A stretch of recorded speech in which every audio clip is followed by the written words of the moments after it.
Sisters, അധ്യാപകരെ, മാതാപിതാക്കളെ, എന്റെ പ്രിയ കൂട്ടുകാരെ, ഇന്ന് ഞങ്ങൾ 9ാം ക്ലാസ്സുകാർ ഇവിടെ ഒരു സ്കിറ്റ് അവതരിപ്പിക്കുകയാണ്. ഇത് ഞങ്ങളുടെ ടീച്ചറുടെ സഹായത്തോടെ ഞങ്ങൾ സ്വയം തയ്യാറാക്കിയ ഒരു സ്കിറ്റാണ്.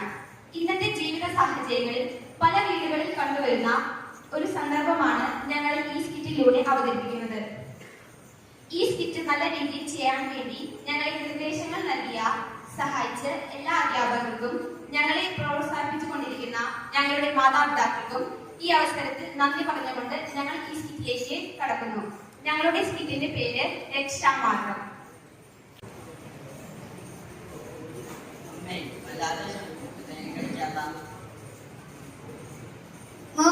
ഒരു 5 മിനിറ്റ് ഞാൻ ഇപ്പൊ നൂഡിൽസ് ഉണ്ടാക്കി തരാം. അത് കഴിച്ച് മടുത്തു. വേറെ എന്തെങ്കിലും ഉണ്ടാക്കി താമേ. മോനെ, ഞാൻ ജോലി കഴിഞ്ഞ് ഇപ്പൊ വന്നുള്ളൂ. അപ്പോൾ അവന്റെ ഒരു വെറൈറ്റി ഫുഡ്, ഇത് വേണമെങ്കിൽ കഴിക്കും. മോനെ, നീ അമ്മാമ്മയുടെ അടുത്ത് വന്നിരിക്കും. നമുക്ക് ഒരുമിച്ച് സന്ധ്യാപ്രാർത്ഥന ചൊല്ലാം. എത്ര നാളായി ഈ വീട്ടിലൊരു സന്ധ്യാപ്രാർത്ഥന എല്ലാവരും ഒരുമിച്ച് ചൊല്ലിയിട്ട്? അമ്മാമേ, ഞാൻ വല്ലതും കഴിച്ചിട്ട് പഠിക്കട്ടെ. ഹോംവർക്ക് ചെയ്യാനുണ്ട്. അമ്മാമ പ്രാർത്ഥിക്കുമ്പോൾ എന്റെ കാര്യം കൂടി പറഞ്ഞാൽ മതി. കർത്താവിനോട് എന്താ ഇവിടെ ഒരു തർക്കം? മോനെ, നീ വന്നോ? ഈ വീട്ടിൽ കുടുംബ പ്രാർത്ഥന ചൊല്ലാത്ത കാര്യം പറയുകയായിരുന്നു. നാളെ ഞായറാഴ്ചയാണ്. രാവിലെ പള്ളിയിലേക്ക് പോകാൻ നടത്തരുത്. അമ്മേ, എനിക്ക് ഒരുപാട് വർക്ക് പെൻഡിംഗ് ഉണ്ട്. നാളെ അത് മുഴുവൻ ചെയ്ത് തീർക്കണം. അതുകൊണ്ട് പള്ളിയിൽ പോകാൻ പറ്റുമെന്ന് തോന്നുന്നില്ല. മോനെ, നീ ഇത് കഴിക്കി. നിന്റെ ട്യൂഷൻ ടീച്ചർ വിളിച്ചിരുന്നു. നാളെ 9 മണിക്ക് സ്പെഷ്യൽ ക്ലാസ് ഉണ്ട്. നീ കൃത്യസമയത്ത് പോകണം. അമ്മേ, നാളെ ഞായറാഴ്ചയല്ലേ? വേദപാഠ ക്ലാസ് ഉണ്ട്. അടുത്ത ആഴ്ച എക്സാം ആണ്. അപ്പൊ അത് മുടങ്ങില്ലേ? അത് സാരമില്ല മോനെ, നീ ട്യൂഷൻ പോയിക്കോ. വേദപാഠ ക്ലാസ്സിൽ മുടങ്ങിയാലും കുഴപ്പമില്ല. അത് പിന്നെ ആയാലും പോകാം. ട്യൂഷൻ മുടക്കണ്ട. മോനെ, നീ എന്താ നിന്റെ മകന് പറഞ്ഞു കൊടുക്കുന്നത്? ഞായറാഴ്ച കർത്താവിന്റെ ദിവസമാണ്. അതുപോലെ പ്രാധാന്യമാണ് വേദപാഠ ക്ലാസ്.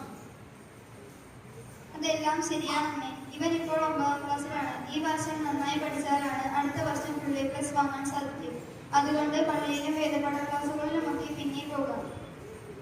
മോളെ, ഭാവിയിൽ ഇവൻ ഉയർന്ന മാർക്ക് വാങ്ങി നല്ല നിലയിലെത്തിയിരിക്കും. പക്ഷേ കർത്താവിന്റെ കൃപയും സ്നേഹവും ഇവനുണ്ടെങ്കിലേ ഇവന് മാതാപിതാക്കളോടും സഹോദരങ്ങളോടും സ്നേഹവും കരുണയും ഒക്കെ ഉണ്ടാകും. അത് അവനെ പഠിപ്പിക്കുന്ന സ്ഥലമാണ് വേദപാഠ ക്ലാസ്സും പരിശുദ്ധ കുർബാനയും എല്ലാം. മോനെ, നിങ്ങൾ എല്ലാ ദിവസവും കഷ്ടപ്പെട്ട് ജോലി ചെയ്ത് സമ്പാദിച്ചിട്ടും നിങ്ങൾക്ക് സന്തോഷവും സമാധാനവും കിട്ടുന്നുണ്ടോ? അതിന് ദൈവത്തിന്റെ കൃപ കൂടി ആവശ്യമാണ്. അത് ലഭിക്കുന്നത് വിശുദ്ധ കുർബാനയിൽ നിന്ന് മാത്രമാണ്. അമ്മ പറഞ്ഞത് ശരിയാണ്. ജീവിതത്തിൽ ശാന്തിയും സമാധാനവും സന്തോഷവും നൽകുവാൻ കർത്താവിന് മാത്രമേ സാധിക്കൂ.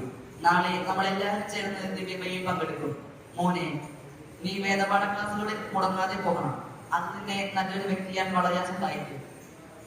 ഇപ്പോഴാണ് എനിക്ക് സന്തോഷമായത്. യേശു സക്കീവസിനോട് പറഞ്ഞതുപോലെ ഇന്ന് ഈ ഭവന രക്ഷ പ്രാപിച്ചിരിക്കുന്നു. വിശ്വാസ പരിശീലനം രക്ഷയിലേക്കുള്ള വഴി.